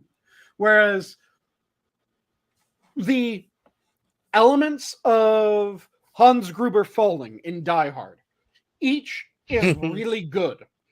But when you watch Die Hard now, the acting by Rickman, which wasn't really acting at that point because they didn't tell him when they were going to drop him, they just dropped him. That facial expression is still fantastic, but you can tell that it's a background that he's superimposed onto. Whereas when you watch really old things, what's there's a movie that I'm trying to remember the name of. It's about trains. Uh, fuck. Old school Hollywood royalty broke his back when he hit the water valve on a water tower, got blasted into the railroad tracks underneath during a stunt. uh, can't help it there, boss. It had the fantastic scene of Buster Keaton. Buster. Oh, Buster Keaton. Yeah, so I'm trying to remember the name of the movie that it was in. Buster Keaton's performances. They look amazing to this day because The General, that's what it was. That was the name of the movie. Let me double check. I'm almost positive it was The General. Yes, it's The General. So Buster Keaton's movies all still look amazing because he was actually doing all the shit that happened in them. So there's no, well, that aged poorly that you get with CG effects because every explosion was an explosion. Every jump and ridiculous bit of footage was actually taken. The only things that can even remotely age poorly is there's one little bit of wire work that is played entirely for a joke. So it wasn't meant to be taken entirely serious, and it was him reaching for or grabbing onto a train, and the train's supposed to be moving really fast, so his legs get pulled out behind him in the Superman flying position. But that was entirely played as a joke, and it's a bit of wire work where the wire is attached to his legs. So he grabs onto it, the wire lifts his legs, and he's holding on. And that happens with a few other things, like there's one of his movies, ridiculous wind is blowing. And you see the wire work in that because he's leaning at an obscene angle. But with each of those, they age really well, and the bit of cheesy wire work plays into, yeah, this is a comedy. Whereas there's a lot of visual effects that will look so cool, so fantastic when they first come out, and then you watch the movie 5 years later, and you're going, ooh, I remember when I thought this looked good. Because your tolerance for it has shifted as the technology has matured, and it's gotten better and better. Mm-hmm. And that's the thing, where practical effects will age better than anything CG. But there's things that it is easier to do CG than it is to do practically. I mean, if they manage to work both of them together, I think that's the best bet.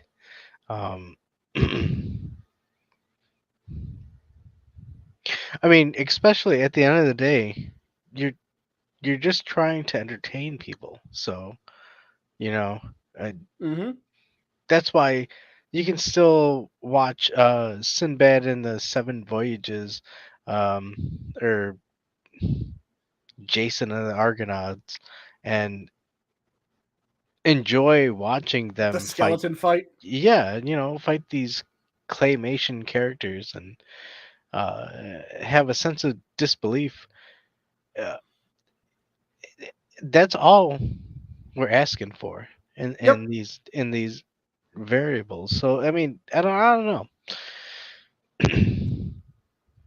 People take it too far and want to make it too real. It doesn't Yeah. have to be too real.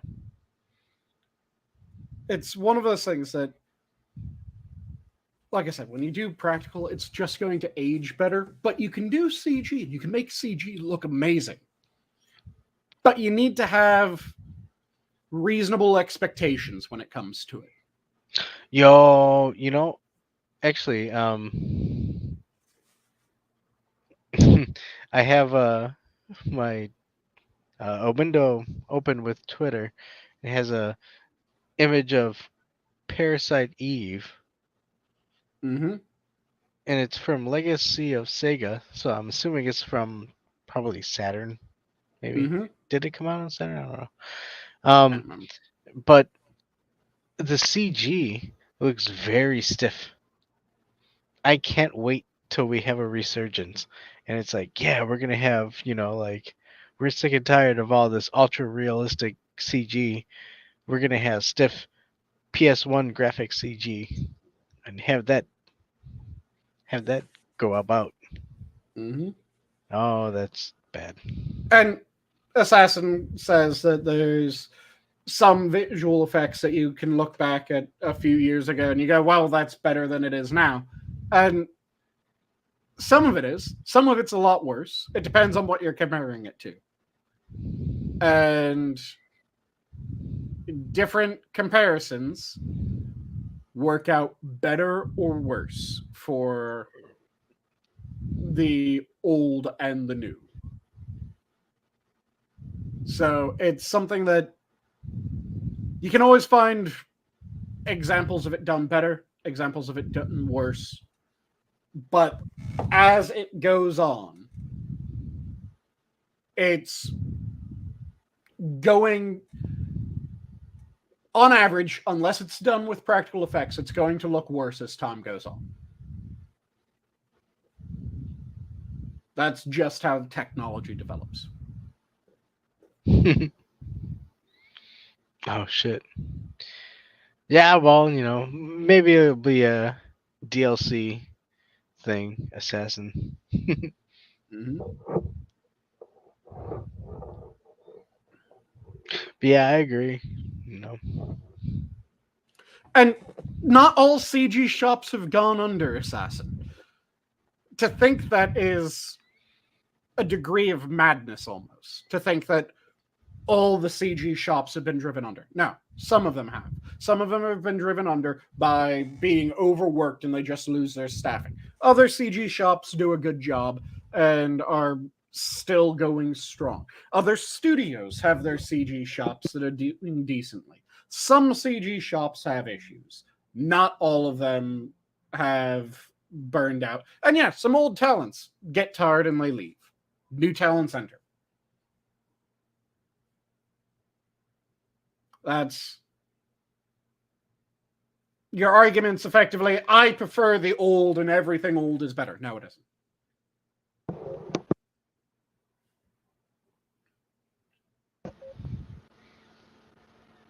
There's going to be examples that are better from old. There's going to be examples that are better from new.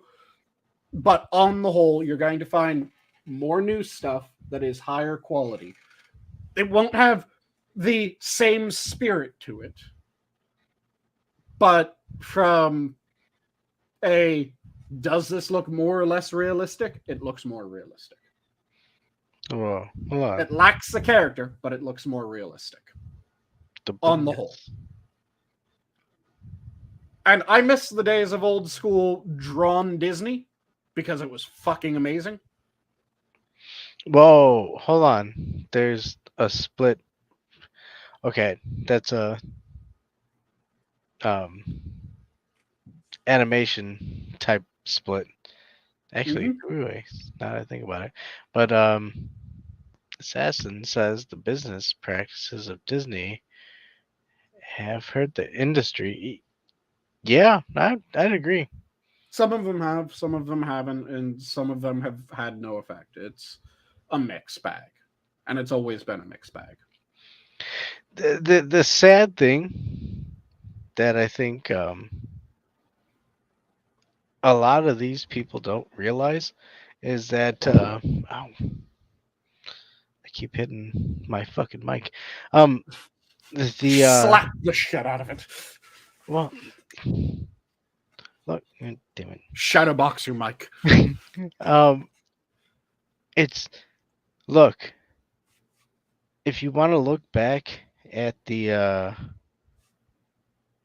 people who started a lot of the animation gigs, they started bare bones minimum by themselves. So if you're gonna cause a ruckus and say, "Hey, we need to change," we need to change the sales and go this way. Look, if you have the talent, you'd be going your own way. Yeah. If you believe that there's a massive problem and you can do something different, do it different. See if it works. Different. If it doesn't work, okay, apparently that wasn't the way to go. Oh, but you don't understand. They have such a commanding presence. Wah.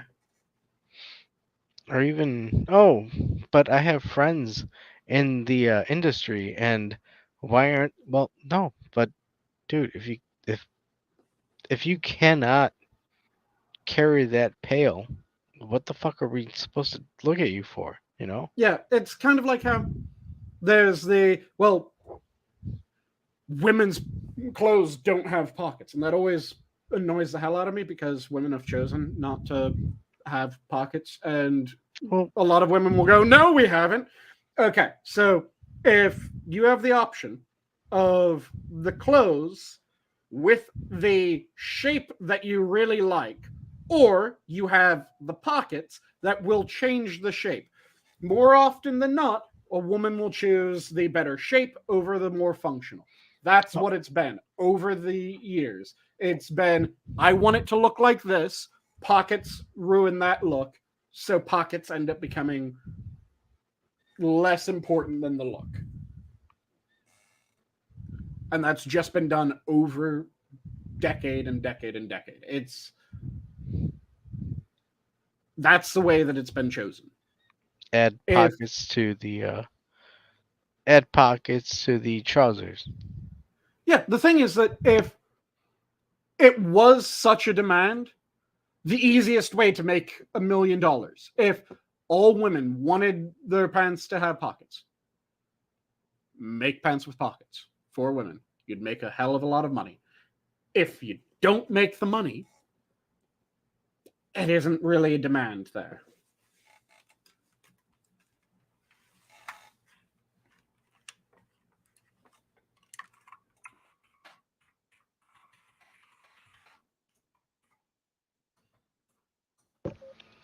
Jeez. So like cargo pants, did they get extra money or? Well, that's the thing. If there was such a demand, someone would make it. Someone would produce them. They'd become filthy, stinking rich, and we would have an answer. The thing is that it's nice to have pockets. They would prefer having the pockets and the look. But the problem is that if you have the pockets, oftentimes it changes the look. When it doesn't, that's when they get really excited, and those things sell rather well. Um, well, yeah, that's true. This is the thing that always drives me crazy when people go, well, this should happen. Do it. Make it. See if it sells. If it does, fantastic. That's amazing. You've just made a fuck ton of money. And you've done something that improves everyone else's life. That's one of the things when I get into these arguments with people constantly about capitalism. People will be talking shit about how capitalism's horrendous. No, capitalism's amazing, because if capitalism is actually the system that you're operating under, the most reliable way of becoming filthy, stinking rich in an actually capitalistic system is to provide a good and or service that people want at a price that they're willing to pay. The greater the number of people that you provide that to, the more money you make.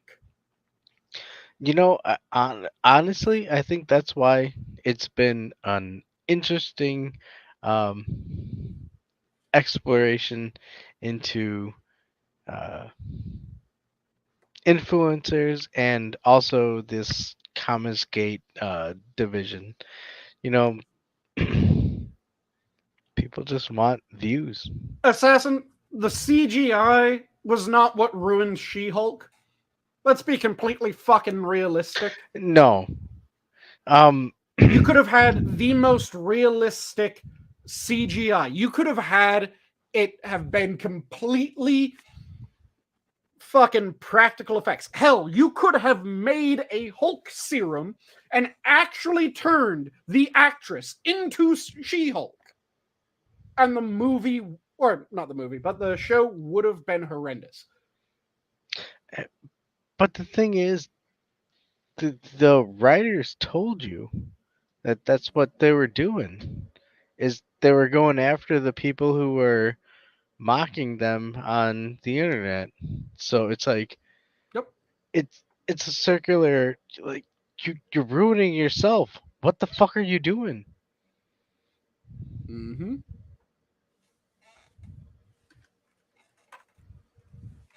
I don't know, man. I mean,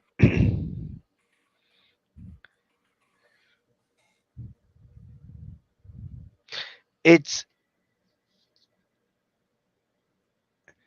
it's presented in front of the audience, but the audience is sitting there saying, "I don't." Okay, it's they're presenting you a nice um silver plated giant grandiose turkey dinner,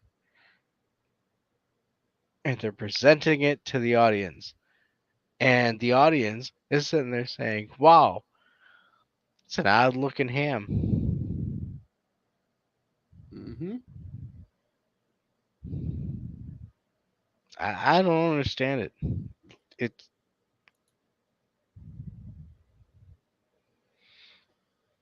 And the fact that the word was coined, or not necessarily coined, but it was popularized by an English translation of Das Kapital. Does not mean that I'm going to just completely go, well, it isn't capitalism. I'm going to go for some other term. No, capitalism works. People know what capitalism is. When you say capitalism, the problem is that people have a warped perception of capitalism because we've had so many fucking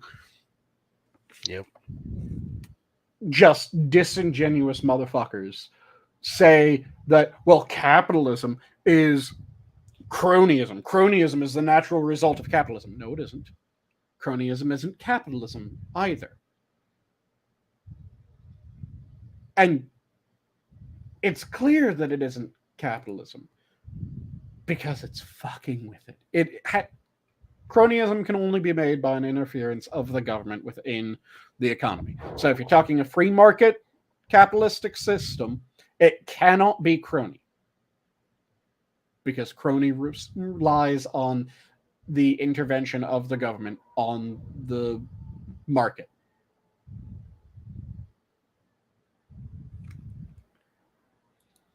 And what I'm saying, Assassin, I'm not ignoring what you're fucking saying. I'm saying you're wrong. There's a massive difference between me saying, no, I'm just going to move on, and me saying some of the CG is worse. The majority is better. You pointing to one work that is shit because every element of it was shit. The directing was shit. The script was shit. The CG was shit. The casting was shit. It's like looking at a C-grade movie from whenever you think the height of CG was and going, well, this is just an After Effects flame asset. See, that's when CG was at its worst. Now, it's a disingenuous argument. The tech behind CG has improved.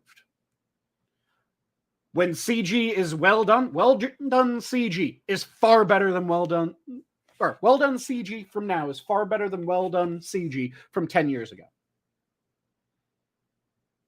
Shitty CG now is worse than well done CG from years ago. But the high has moved up consistently because the tech has gotten better. We've gotten higher fidelity in every aspect of the CG work. So it is easier to make higher quality CG now. Can people still make shit CG? Abso-fucking-lutely. But does that mean that CG has gotten worse? No, unless you're a numpty. The tech is better now. Yeah, definitely. And it's only gonna, the projection is only gonna be better for it. So, yeah, the tech is going to continue to develop. We're going to get higher and higher fidelity. So, when you're talking about CG, even really fucking good CG from 10 years ago can be outdone now. Good CG now will be outdone in 10 years.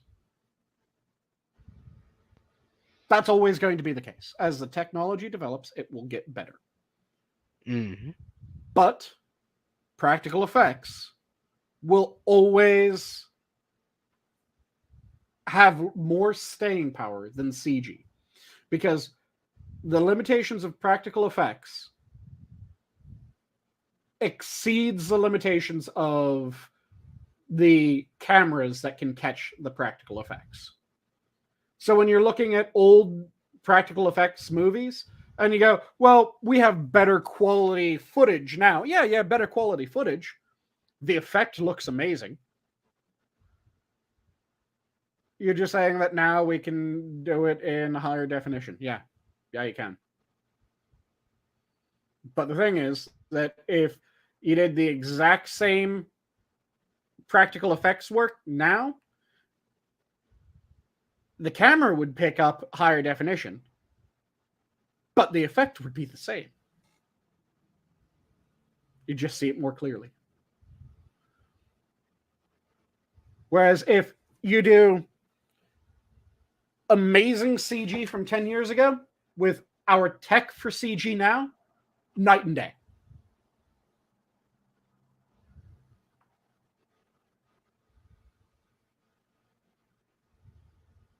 That's how it works.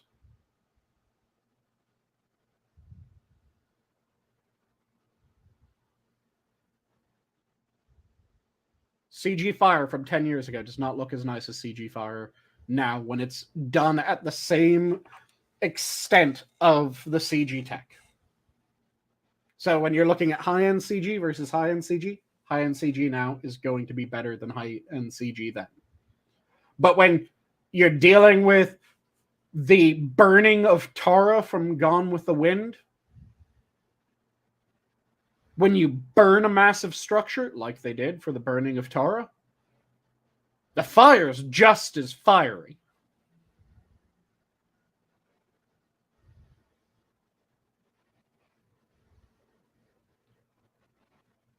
It sounds like we've kind of wound down, though. Would you agree, Adam?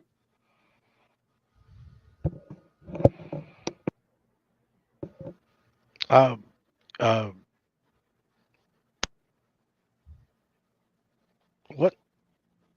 I said it sounds like we've kind of wound down and like we might be losing you. So, we go for parting words? Yeah, sure. Yeah, let's go. What do you want your parting words to be?